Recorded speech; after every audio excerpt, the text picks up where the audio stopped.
every kind of beauty.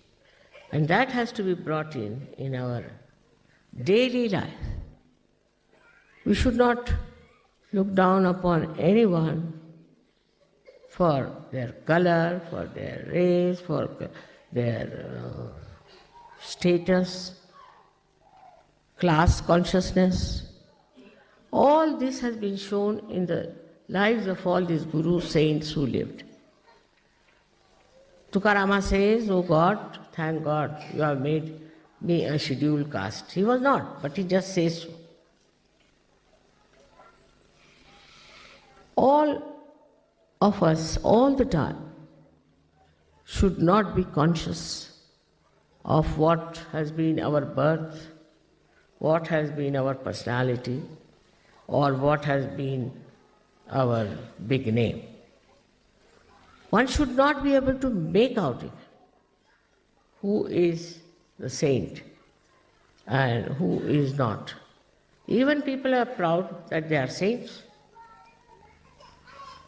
I was surprised in America also very much that the Russians who have gone there are a very different quality people. They wouldn't raise their eyes to me, wouldn't raise their eyes. And very deep, very, very deep. Vibrations were very deep.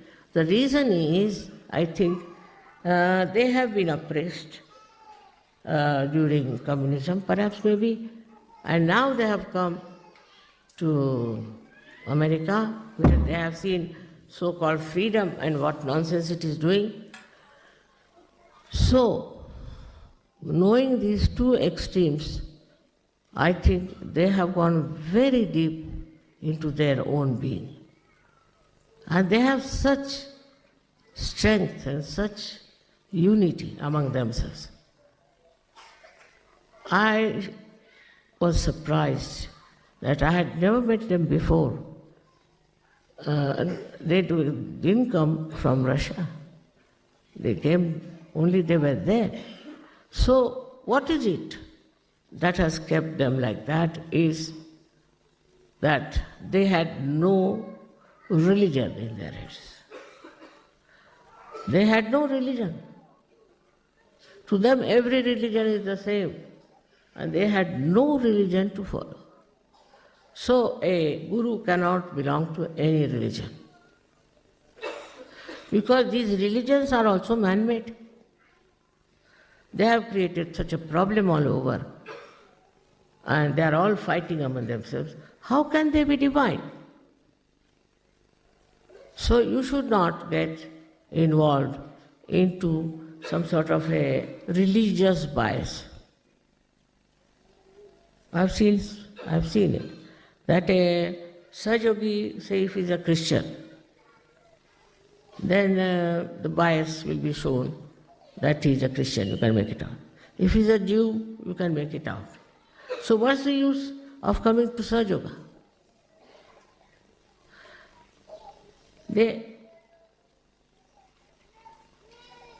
Their attention, if it goes inside, they'll find out. You have to dissect yourself to see what's wrong with you and why is it that you are not very successful as a guru.